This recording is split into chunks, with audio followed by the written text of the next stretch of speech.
ഇരുന്നിടത്ത് നിന്നും എഴുന്നേറ്റുവെങ്കിലും ആർക്കും സംശയം തോന്നാതിരിക്കാൻ അറിയാത്തതുപോലെ കയ്യിലിരുന്ന പേന കിച്ചുവിൻ്റെ അടുത്തേക്ക് എറിഞ്ഞു വച്ചു. എന്നിട്ട് അതെടുക്കാൻ എന്നോണം അവൻ്റെ അടുത്തേക്ക് നടന്നു. കിച്ചുവാണേൽ അവൾ അടുത്തേക്ക് വരുന്നത് കണ്ട് സന്തോഷത്തിൽ അവളെ നോക്കി. അച്ചു അവൻ്റെ അടുത്തേക്ക് വന്ന് കുനിഞ്ഞ് പേന എടുക്കാൻ നിന്നതും വേഗം തന്നെ കിച്ചു ആ പേന കുമ്പിട്ടെടുത്തു. കിച്ചു അവളെയൊന്ന് നോക്കി. മുഖമാകെ ഒരു കൊട്ടയ്ക്കുണ്ട്. കാര്യമെന്തെന്ന് അവന് മനസ്സിലായില്ല. പേന ഇങ്ങ് തായോ? അച്ചു അവനെ ദേഷ്യത്തോടെ നോക്കി. എന്താണ് കുഞ്ഞിൻ്റെ മുഖം ഇങ്ങനെ ദേഷ്യത്തിൽ? ഓ, ഞാൻ ദേഷ്യത്തിലായാലും ആർക്കും ഒരു കുഴപ്പമില്ലല്ലോ. എന്താടി നീ ഇങ്ങനെ സംസാരിക്കുന്നേ? കിച്ചു മനസ്സിലാവാതെ അവളെ നോക്കി ചോദിച്ചു. ഞാൻ എങ്ങനെ സംസാരിച്ചാലും നിങ്ങൾക്കെന്താ മനുഷ്യ? ഷർട്ടും തുറന്നിട്ട് നടക്കുക പെണ്ണുങ്ങളെ വായി നോക്കാൻ. അതും പറഞ്ഞു അവൻ്റെ കയ്യിൽ നിന്ന് പേനയും വാങ്ങി അവൻ്റെ നെഞ്ചിൽ പേന വെച്ചൊരു കുത്തും വെച്ച് കൊടുത്ത് അച്ചു ഇരുന്നിടത്ത് തന്നെ വന്നിരുന്നു. ഓ! അച്ചു പോയതും കിച്ചു നെഞ്ചിൽ കൈവച്ചു പോയി. പിന്നെ അച്ചു പറഞ്ഞതൊന്നുകൂടി ആലോചിച്ചു. പാർട്ടിയുടെ ഭാഗമായി ഓരോ വീടുകളിൽ കയറിയിറങ്ങുകയാണ്. ചൂട് കൂടുതലായതുകൊണ്ടാണ് ഷർട്ടിൻ്റെ ആദ്യത്തെ 2 ബട്ടൺസ് തുറന്നിട്ടത്. അതിനെന്തിനാ ഇവളിങ്ങനെ ദേഷ്യപ്പെടുന്നേ? ആലോചിച്ചുകൊണ്ട് മുന്നോട്ട് നോക്കിയ കിച്ചു കാണുന്നത് തന്നെ നോക്കി പുഞ്ചിരിക്കുന്ന അലീനയാണ്. അപ്പോഴാണ് അച്ചു പറഞ്ഞതിൻ്റെ ധ്വനി എന്താണെന്ന് അവന് മനസ്സിലായത്. കിച്ചു ഉമിനീരിറക്കിക്കൊണ്ട് അച്ചുവിനെ നോക്കി. അവൾ പുസ്തകത്തിലേക്ക് നോക്കിയിരിക്കുകയാണ്. മുഖം വീർത്ത് കെട്ടിയിരിപ്പുണ്ട്. കിച്ചു ദയനീയമായി കണ്ണനെ നോക്കി. കണ്ണനാണേൽ ഞാനെന്ത് ചെയ്യാനാടാ എന്ന ലുക്കിട്ട് കിച്ചുവിനെ നോക്കി കൈമലർത്തി. കിച്ചു വീണ്ടും അലീനയെ നോക്കി. ഡി കണ്ട അവനിപ്പോൾ അസൽ വായി നോക്കിയായി. എൻ്റെ കൊച്ചിൻ്റെ ഒരു വിധിയേ. കണ്ണൻ കിച്ചു അലീനയെ നോക്കുന്നത് അച്ചുവിനെ കാണിച്ചു കൊടുത്തുകൊണ്ട് പറഞ്ഞു. അതുകൂടെ ആയതും അച്ചു കിച്ചുവിനെ തറപ്പിച്ചു നോക്കി. കിച്ചു ആണേൽ കണ്ണനെ കയ്യിൽ കിട്ടിയാൽ സൂപ്പാക്കുമെന്ന രീതിയിൽ അവരുടെ അടുത്തേക്ക് നടന്നു വന്നു. ഭഗവാനെ എന്നെ കാത്തോണേ. അതും മനസ്സിൽ പറഞ്ഞുകൊണ്ട് കണ്ണൻ ശിവയുടെ അടുത്തേക്ക് നീങ്ങി അവൻ്റെ ഒപ്പം നിന്നു. സോറി കിച്ചു പറഞ്ഞുവെങ്കിലും അച്ചു മൈൻഡ് ചെയ്തില്ല. അതെ, ഇങ്ങനെ മൈൻഡ് ചെയ്യാതിരിക്കലടോ. ഇത് നമ്മുടെ വീടല്ല. ഇവിടെ വെച്ച് ഉമ്മയൊക്കെ തന്നാൽ മോശമല്ലേ? അച്ചുവിൻ്റെ കാതിൽ അവൻ പറഞ്ഞതും അച്ചു ഞെട്ടലോടെ ചുറ്റും നോക്കി. പിന്നെ അവനെ കൂർപ്പിച്ചൊന്ന് നോക്കി. ഇങ്ങനെ നോക്കല്ലേ പൊന്നെ. വീണ്ടും അവളെ നോക്കി കിച്ചു പറഞ്ഞു. അച്ചു പിന്നെ അവനെ നോക്കാനേ പോയില്ല. 2 മിനിറ്റ് കഴിഞ്ഞതും സ്നേഹച്ചേച്ചി വന്നു. എന്തൊക്കെയോ പറഞ്ഞുകൊണ്ട് അവർ പോയി. സ്നേഹച്ചേച്ചി ഞങ്ങളോട് പഠിക്കാൻ പറഞ്ഞിട്ട് അകത്തേക്ക് പോയി. എപ്പോൾ തുടങ്ങി ഈ അസുഖം? സ്നേഹച്ചേച്ചി അകത്തു പോയതും പുസ്തകത്തിലേക്ക് നോക്കിയതും അടുത്തിരിക്കുന്ന നീരജയുടെ വക ചോദ്യം. എന്തസുഖം? നീരജ ചോദിക്കുന്നത് മനസ്സിലാകാതെ അച്ചു അവളെ നോക്കി. പ്രേമം എന്ന അസുഖം. പ്രേമമോ? ആർക്ക്? അച്ചു ഒന്ന് ഞെട്ടിയെങ്കിലും ചോദിച്ചു. മോളെ ആര്യേ, നിന്നെ ഞാൻ കാണാൻ തുടങ്ങിയിട്ട് കുറച്ച് നാളായിട്ടുള്ളൂ എങ്കിലും ഈ ഇരിക്കുന്ന ബാക്കി 3നേക്കാൾ എനിക്കിഷ്ടം നിന്നെയാ. അതുകൊണ്ട് കാര്യം ഉള്ളതുപോലെ പറഞ്ഞു. എനിക്കെല്ലാം മനസ്സിലായി. എടീ അത്... അച്ചു എന്ത് പറയണമെന്നറിയാതെ അവളെ നോക്കി. എനിക്കെല്ലാം മനസ്സിലായി. അലീന ആ ചേട്ടനെ വായി നോക്കിയപ്പോൾ മുതൽ നിന്റെ മുഖത്തെ ഭാവം ഞാൻ ശ്രദ്ധിച്ചതാ. ഇന്ന് മാത്രമല്ല, ഇതിനു മുൻപും. നീരജ പറഞ്ഞതും വളിച്ച ചിരിയോടെ അച്ചു അവളെ നോക്കി. ചമ്മണ്ട. എത്ര നാളായി? കുറച്ച്. നിന്റെ അപ്പച്ചിയുടെ മോനല്ലേ? ഓ, അപ്പം മുറച്ചെറുക്കൻ. നീരജ അച്ചുവിനെ കളിയാക്കി. പോടി. അല്ല, നിനക്കെങ്ങനെ മനസ്സിലായി? അച്ചു സംശയത്തോടെ അവളെ നോക്കി. അത് പിന്നെ മനസ്സിലാക്കാനാണോ മോളെ പാട്? നിന്റെ കസിൻ ചേട്ടനെ അലീന ജസ്റ്റ് ഒന്ന് വായി നോക്കിയതിന് നിന്റെ മുഖം ഇങ്ങനെ വീർത്ത് വരുന്നതും മുഖം ഒരു കൊട്ടയ്ക്കാകുന്നതും ഒക്കെ എന്തിനാ? പിന്നെ ആളെ നോക്കുമ്പോഴുള്ള നിന്റെ ഭാവവും ഏത് പൊട്ടനും പെട്ടെന്ന് മനസ്സിലാവും. നീരജ കളിയാക്കിക്കൊണ്ട് പറഞ്ഞതും അച്ചു ചമ്മിക്കൊണ്ട് ചിരിച്ചു. അതെ മോളെ, ഇങ്ങനെ പോയാൽ നിന്റെ വീട്ടിൽ പെട്ടെന്ന് അറിയൂട്ടോ. ആരുടെയും? എൻ്റെ വീട്ടിൽ സീന. പക്ഷേ ആളുടെ വീട്ടിൽ എല്ലാവർക്കും അറിയാം. ആണോ?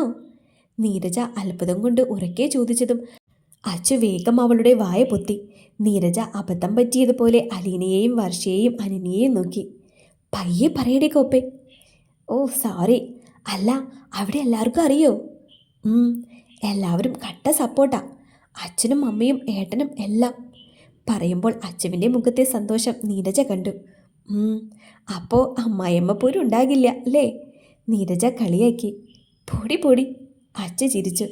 ചിരിച്ചും കളിച്ചും അന്നത്തെ ട്യൂഷൻ കഴിഞ്ഞു. റോഡിലേക്ക് നടക്കുന്ന കൂട്ടത്തിൽ അനന്യയും വർഷയും മുന്നിൽ നടക്കുകയാണ്. പിന്നാലെയായി അച്ചുവും നീരജയും. അലീന അച്ചുവിൻ്റെ അടുത്തേക്ക് നീങ്ങി വന്നു. അച്ചു. അലീന വിളിച്ചതും അച്ചു അവളെ നോക്കി. ഒപ്പം നീരജയും. അത് നീയും ആ ചേട്ടനും തമ്മിൽ ഇഷ്ടത്തിലാണോ?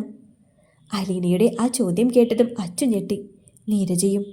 ആ ചോദ്യം കേട്ടതും മുന്നിൽ നടന്ന രണ്ടുപേരും തിരിഞ്ഞ് അവരെ നോക്കി. ഞങ്ങൾക്കും തോന്നി ഈ സംശയം. വർഷയാണത് പറഞ്ഞത്. ഏയ്. നീരജയെ നോക്കി വിഷമത്തോടെ അച്ചു പറഞ്ഞു. നിങ്ങൾക്കെന്താ ഇങ്ങനെ തോന്നാൻ? അച്ചുവിൻ്റെ മനസ്സറിഞ്ഞ പോലെ നീരജ ചോദിച്ചു. അത് ഇന്ന് ഇവളുടെയും ആ ചേട്ടൻ്റെയും നോട്ടം കണ്ടപ്പോൾ. അച്ചുവിന് പെട്ടെന്ന് അവിടുന്ന് പോയാൽ മതിയെന്ന് തോന്നിപ്പോയി. അപ്പോഴാണ് റോഡിൽ ഒരു ഹോൺ കേട്ടത്. നോക്കിയപ്പോൾ ബുള്ളറ്റിൽ കിച്ചു ഇരിക്കുന്നു. അച്ചു അലീനയെ നോക്കി. അവളുടെ മുഖം വിടരുന്നത് അച്ചു കണ്ടു. ഞാനെന്നാ പോട്ടെ. അതും പറഞ്ഞു അച്ചു വേഗത്തിൽ അവൻ്റെ അടുത്തേക്ക് നടന്നു. അച്ചു പോയി കഴിഞ്ഞതും 3 പേരും നീരജയെ നോക്കി. എന്താ നിങ്ങൾ എന്നെ ഇങ്ങനെ നോക്കുന്നേ? നീരജ അവരുടെ നോട്ടം കണ്ട് ചോദിച്ചു. സത്യം പറയും, അവർ തമ്മിൽ ഇഷ്ടത്തിലല്ലേ? വർഷ ചോദിച്ചു. നിങ്ങൾക്കെന്തുവാ വെറുതെ ഓരോന്ന്. ആ ചേട്ടൻ അവളുടെ കസിനാണ്, അത്രയ്ക്കേ ഉള്ളൂ. അപ്പോഴാണ് നീരജയുടെ ചേട്ടൻ ആ വഴി പോയത്. അപ്പോൾ തന്നെ നീരജ പായ് പറഞ്ഞ് അവനൊപ്പം പോയി. 3 പേരും സംശയത്തോടെ പരസ്പരം നോക്കി. ഡി. വീടിൻ്റെ മുന്നിൽ ബൈക്ക് നിർത്തിയതും അച്ചു പോകാൻ നിന്നപ്പോഴാണ് കിച്ചു അവളെ പിടിച്ചു നിർത്തിയത്. എന്തുവാ? എന്താടി നിന്റെ പ്രശ്നം? എനിക്കൊരു പ്രശ്നവുമില്ല. എൻ്റെ മനസ്സിൽ ഈ കുഞ്ഞു മാത്രമേ ഉള്ളൂ, അല്ലാതെ ആ അലീനയൊന്നും ഇല്ല കേട്ടോ. കിച്ചു പറഞ്ഞതും അച്ചു ചമ്മിക്കൊണ്ട് അവനെ നോക്കി. അങ്ങോട്ട് വരില്ലേ?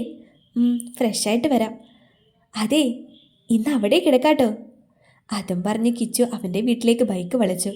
മുന്നിലായി കണ്ണൻ ഇരിപ്പുണ്ട്. 24 മണിക്കൂറും ഇത് തന്നെയാണോ പണി?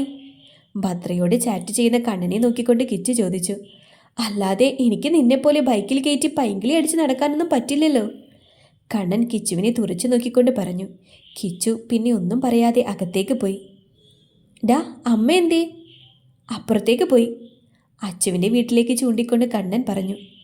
എല്ലാം സെറ്റല്ലേടാ? ഓൾവേസ് സെറ്റാണ്, കണ്ണൻ പറഞ്ഞുകൊണ്ട് ഫോണിലേക്ക് നോക്കി. അച്ചു അകത്തേക്ക് കയറിയതും അവിടെയൊന്നും ആരെയും കാണാതെയായതും അച്ചു പേടിച്ചു. അമ്മേ. അച്ചു വിളിച്ചു നോക്കിയെങ്കിലും ആരുടെയും ശബ്ദം കേൾക്കാനില്ല. ഡി അഞ്ജു. അമ്മയെയും മഞ്ജുവിനെയും മാറി മാറി വിളിച്ചുവെങ്കിലും ആരും വിളി കേൾക്കാതെയായതും അച്ചുവിന് പേടി തോന്നി. അച്ചു ഉമ്മറത്തേക്ക് നടന്ന് മുന്നിലേക്ക് നോക്കിയപ്പോൾ കണ്ണൻ അകത്തേക്ക് കയറിപ്പോകുന്നുണ്ട്. തറവാട്ടിൽ പാപ്പനും വേറെ ഒരാളും ഇരുന്ന് സംസാരിക്കുന്നുണ്ട്. അപ്പോഴാണ് തറവാടിൻ്റെ ബാക്ക് സൈഡിൽ നിന്ന് ആരോ സംസാരിക്കുന്ന ശബ്ദം കേൾക്കുന്നത്. പിന്നാമ്പുറത്ത് നിന്ന് അങ്ങോട്ട് നോക്കിയപ്പോൾ അമ്മൂമ്മയുടെയും തൊഴുത്തിൻ്റെ ഭാഗത്തായിട്ട് അമ്മയും അപ്പച്ചിയും അഞ്ജുവും അമ്മൂമ്മയും നിൽക്കുന്നുണ്ട്. സംശയിച്ചുകൊണ്ട് ഫോണിൻ്റെ ഫ്ലാഷ് ഓൺ ചെയ്ത് അച്ചു അങ്ങോട്ട് പോയി. എന്താ അമ്മേ ഇവിടെ? അച്ചു ചോദിച്ചുകൊണ്ട് അങ്ങോട്ട് വന്നു. ആ വന്നല്ലോ, നോക്ക്. ഗീത താഴേക്ക് നോക്കിക്കൊണ്ട് പറഞ്ഞു. ഹായ്. താഴേക്ക് നോക്കിയതും അച്ചുവിൻ്റെ കണ്ണുകൾ വിടർന്നു. അമ്മൂമ്മയുടെ ഒരു വലിയ പശു പ്രസവിച്ചു. അതിൻ്റെ അടുത്തായി വെള്ള നിറത്തിലുള്ള ഒരു കുഞ്ഞു പശു കിടക്കുന്നു. അച്ചു അതിൻ്റെ നെറ്റിയിൽ തലോടി. അപ്പോഴാണ് തൊഴുത്തിൽ നിന്ന് കുഞ്ഞിപ്പശു ചാടിക്കയറി വന്നത്. അച്ചുവിനെ കണ്ടതും അത് അവളുടെ അടുത്തേക്ക് വന്ന് നിന്നു. അച്ചു പശുക്കുട്ടിയെ തലോടുന്നത് കണ്ടതും കുഞ്ഞിപ്പശു കുശുമ്പ് നിറഞ്ഞ് അച്ചുവിൻ്റെ കാലിൽ കുത്താൻ തുടങ്ങി. അല്ല, ഇതിനെ കുഞ്ഞിപ്പശു എന്ന് വിളിക്കും, ഇനിയിപ്പോൾ ഇതിനെ എന്ത് വിളിക്കും? ചോദ്യം രാധികയുടെ വകയാണ്. കിങ്ങിണി. അച്ചു ആലോചിക്കുന്ന പോലെ കാണിച്ചുകൊണ്ട് അഞ്ജു പറയാൻ വന്നതും പേര് പറഞ്ഞു. അച്ചു അതിനെ നോക്കി കിങ്ങിണി എന്ന് വിളിച്ചതും കുഞ്ഞിപ്പശു 2 തുള്ളിച്ചാട്ടത്തിന് അതിൻ്റെ അമ്മയുടെ അടുത്തേക്ക് ഓടിപ്പോയി. പശുക്കൾക്കിടയിലും കുശുമ്പുണ്ടല്ലേ? ഓടിപ്പോകുന്നതിനെ നോക്കിക്കൊണ്ട് ഗീത പറഞ്ഞു. അച്ചു, പാപ്പനോട് ഇങ്ങോട്ട് വരാൻ പറയും. അമ്മൂമ്മ പറഞ്ഞതും അച്ചു തറവാടിൻ്റെ ഉമ്മറത്തേക്ക് നടന്നു. തിരിച്ചു വന്നപ്പോഴേക്കും വലിയ പശുവിനെ തൊഴുത്തിൻ്റെ അപ്പുറത്തുള്ള ചെറിയ തൊഴുത്തിലേക്ക് അഴിച്ചു കെട്ടിയിട്ടുണ്ട് അമ്മൂമ്മ. സന്ദീപ് കിങ്ങിണിയെ എടുത്ത് അതിൻ്റെ അമ്മയുടെ അടുത്ത് കൊണ്ടാക്കി. വാ പോകാം.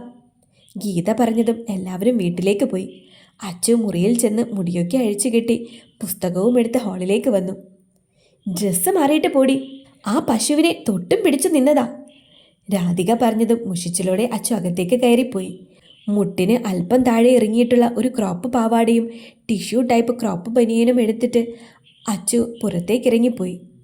കിച്ചുവിൻ്റെ വീട്ടിലേക്ക് കയറിപ്പോകുമ്പോൾ തന്നെ കണ്ടു ഹാളിലായി സോഫയിൽ ഫോൺ നോക്കിയിരിക്കുന്ന കണ്ണനെയും കണ്ണൻ്റെ മടിയിൽ തലവെച്ച് സോഫയ്ക്ക് അപ്പുറത്തായി ഇട്ടിരിക്കുന്ന ടീപ്പോയിൽ കാലം വെച്ച് ഫോൺ നോക്കി കിടക്കുന്ന കിച്ചുവിനെയും. രണ്ടും ഫോണിലാണല്ലോ. അങ്ങോട്ട് കയറി ചെന്നുകൊണ്ട് അച്ചു അവരെ നോക്കി ചോദിച്ചു. ആ വന്നല്ലോ സ്റ്റുഡൻറ്റ്. സ്റ്റുഡൻറ്റോ? യെസ്, നിനക്കിവൻ ട്യൂഷൻ എടുത്ത് തരുമല്ലേ, അപ്പോൾ നീ സ്റ്റുഡൻറ്റാ, കണ്ണൻ പറഞ്ഞു. അപ്പോൾ കിച്ചേട്ടൻ ആര്, മാഷോ? അച്ചു ചിരിച്ചു. അതെ, മാഷും സ്റ്റുഡൻറ്റും കൊള്ളാലോ അല്ലേടാ. കണ്ണൻ ചിരിച്ചുകൊണ്ട് കിച്ചുവിനെ നോക്കി. പിന്നെ നല്ലതല്ലേ. മതി മതി കിച്ചേട്ടാ, വായു. എടി നീ കണ്ണൻ്റെ മുറിയിലേക്ക് ചെല്ല്. അതെന്താ കണ്ണേട്ടൻ്റെ മുറിയിൽ? അത് എനിക്കൊരു മീറ്റിംഗ് ഉണ്ട്, വീഡിയോ കോൺഫറൻസ് ആണ്. കിച്ചു പറഞ്ഞതും തലയാട്ടിക്കൊണ്ട് അച്ചു കണ്ണൻ്റെ മുറിയിലേക്ക് നടന്നു. ഡാ, എൻ്റെ മുറിയാ, ആ ബോധം വേണം. അങ്ങോട്ട് പോകാൻ നിന്ന് കിച്ചുവിനെ പിടിച്ചു നിർത്തിക്കൊണ്ട് കണ്ണൻ പറഞ്ഞു. പോടാ. അതെ, നീയെല്ലാം സെറ്റ് ചെയ്യാൻ നോക്ക്, അവന്മാരും എവിടെയാണെന്ന് നോക്ക്. അതും പറഞ്ഞ് കിച്ചു കണ്ണൻ്റെ മുറിയിലേക്ക് കയറി. കിച്ചു മുറിയിലേക്ക് കയറി ചെല്ലുമ്പോൾ അച്ചു കാര്യമായി എന്തോ എഴുതുകയാണ്. ഒന്നുകൂടെ അവൾക്കടുത്തായി വന്ന് നിന്ന് നോക്കിയപ്പോഴാണ് കണ്ണൻ്റെ ലൈറ്റ് നീല ബെഡിൽ കയ്യിലിരിക്കുന്ന പേന കൊണ്ട് എഴുതിയിരിക്കുന്നത് വായിച്ചത്. പൊട്ടനും ഭദ്രകാളിയും. ആഹാ, അടിപൊളി, കിച്ചു മനസ്സിൽ പറഞ്ഞുകൊണ്ട് അച്ചുവിൻ്റെ കയ്യിൽ നിന്ന് പേന പിടിച്ചു വാങ്ങി. എന്താ? കയ്യിൽ നിന്ന് പേന പിടിച്ചു വാങ്ങിയതും രോക്ഷത്തോടെ അച്ചു അവന് നേരെ ചോദിച്ചു. എന്തോന്നിത്? കിച്ചു ചോദിച്ചുകൊണ്ട് അവളെ നോക്കി കണ്ണുരുട്ടി. അത് കണ്ടതും വിനയത്തോടെ അച്ചു അവനെ നോക്കി. നിഷ്കളങ്കതയോടെ ചിരിച്ചു കാണിച്ചു. ചിരിക്കല്ലേ ചിരിക്കല്ലേ, അവൻ കാണണ്ട, കിട്ടും നിനക്ക്. എൻ്റെ കണ്ണേട്ടൻ എന്നെ ഒന്നും പറയില്ല, അച്ചു ഉറപ്പോടെ പറഞ്ഞു. കോപ്പാണ്. അതെ മിസ്റ്റർ, നിങ്ങളെപ്പോലെ ഒരു ദുഷ്ടനല്ല എൻ്റെ കണ്ണേട്ടൻ. ആരാടി ദുഷ്ടൻ? കിച്ചു പറഞ്ഞുകൊണ്ട് അവളുടെ അടുത്തേക്ക് കയറിയിരുന്നു. നിങ്ങൾ തന്നെ, അല്ലാതെ ആരുവാ? അപ്പോൾ ഞാൻ ദുഷ്ടനാണോ? അതെ. എന്നാലേ ഞാൻ തന്ന എല്ലാ ഉമ്മയും പലിശയടക്കം ഇങ്ങത്താ, ഞാൻ ദുഷ്ടനല്ലേ? കിച്ചു ചിരിച്ചു. പോടാ കള്ള തെമ്മാടി, അച്ചു പറഞ്ഞതും കിച്ചു ഉറക്കെ ചിരിച്ചു. ഓഹ് ചിരിക്കല്ലേ, അപ്പച്ചി എഴുന്നേറ്റ് വരും. അച്ചു അവൻ്റെ വായപൊത്തി പിടിച്ചു. അതിന് അച്ഛനും അമ്മയും ഇവിടെ ഇല്ലല്ലോ, പറഞ്ഞുകൊണ്ട് കിച്ചു പതുങ്ങി ചിരിച്ചു. ഇല്ലെന്നോ? കുറച്ചു മുൻപ് കൂടി ഞാൻ കണ്ടതാണല്ലോ. ഇപ്പോൾ എന്തായാലും ഇവിടെ ഇല്ല. ഓ. കിച്ചു അച്ചുവിൻ്റെ മാത്സ് ടെക്സ്റ്റ് ബുക്ക് എടുത്ത് നിവർത്തി അതിലെ ഓരോ പ്രോബ്ലംസ് നോക്കാൻ തുടങ്ങി. കിച്ചേട്ടാ. പുസ്തകത്തിൽ നോക്കിക്കൊണ്ടിരുന്നപ്പോഴാണ് അച്ചു അവനെ വിളിച്ചത്. എന്തെന്ന രീതിയിൽ കിച്ചു പുരികം വളച്ചു. അതെ, ഇന്നിനി പഠിക്കണോ? പഠിക്കണം. വേണ്ടെന്നേ. വേണമെന്നേ. നിങ്ങൾ ശരിക്കും ഒരു ദുഷ്ടനാണ്, അച്ചു പെരുപുരത്തു. കിച്ചു അത് കേട്ടതും ബുക്കെടുത്ത് ബെഡിൽ വെച്ചു. അവളെ വലിച്ച് അവൻ്റെ അടുത്തേക്കിരുത്തി. അത് കണ്ട് അച്ചു ഒന്ന് പേടിച്ചു പോയി. ഇനി പറയ്, ഞാൻ ദുഷ്ടനാണോ? കിച്ചു അവളുടെ കാതോരം ചോദിച്ചു. എന്നാ ഞാനൊരു ഉമ്മ തരട്ടെ? കിച്ചു പതിയെ ചോദിച്ചു. വേ. അച്ചു എന്തേലും പറയാൻ വന്നതും കിച്ചു അവളുടെ മുഖത്തോട് മുഖം അടുപ്പിച്ചു. അവളുടെ ചുണ്ടിലായി വിരൽ വെച്ച് തടഞ്ഞു.